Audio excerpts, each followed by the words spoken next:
stories appeared on social media in the hours after the mass shooting in Las Vegas. Some people looking for information read and then shared those false articles without even realizing that it wasn't true.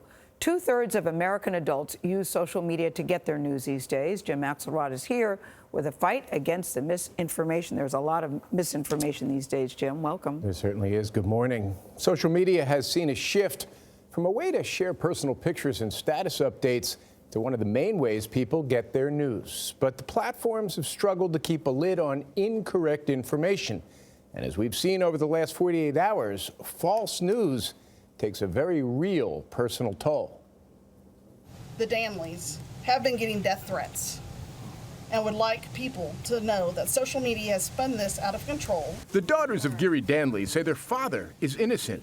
His ex-wife, Mary Lou Danley, is considered a person of interest in the Las Vegas killings. Within hours of the attack, Gary Danley's name and his photo were spread across the internet.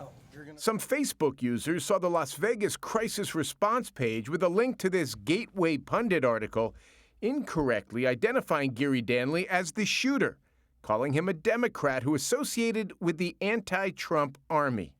Another link from the site Alt-Right News speculated the attack was the work of ISIS.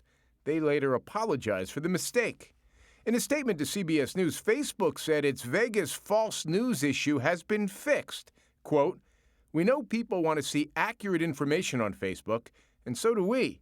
At Facebook, we're working to fight the spread of false news." People are looking for answers during crisis and news events. Jonathan Albright has been tracking fake news since the run-up to the 2016 election. He says the nature of social media amplifies stories that are blatantly false. The authors or the promoters of this type of fake content often are seeking to shock people, to outrage them. So even if people stop to investigate or dispute or even debunk, or especially things like fact check, you're just getting kind of more engagement with that, which in turn tends to reinforce the content elsewhere. Late last month, Mark Zuckerberg talked about Facebook's false news problem.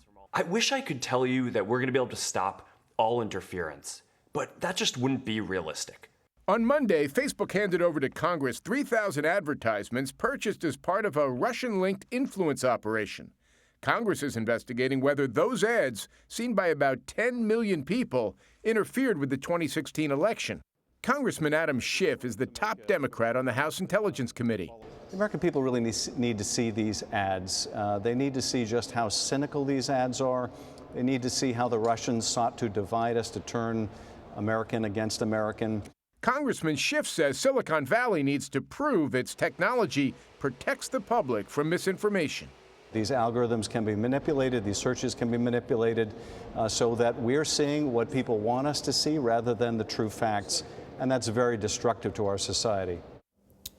Facebook, Twitter, and Google are expected to testify on the Hill next month. Congressman Schiff tells us he wants the dubious Facebook ads to become public as soon as possible, and notes that social media companies have a long way to go in patrolling false news stories. There's a big debate as to whether or not there should be a digital version of the FCC. This debate, of course, will linger. Thank you so much.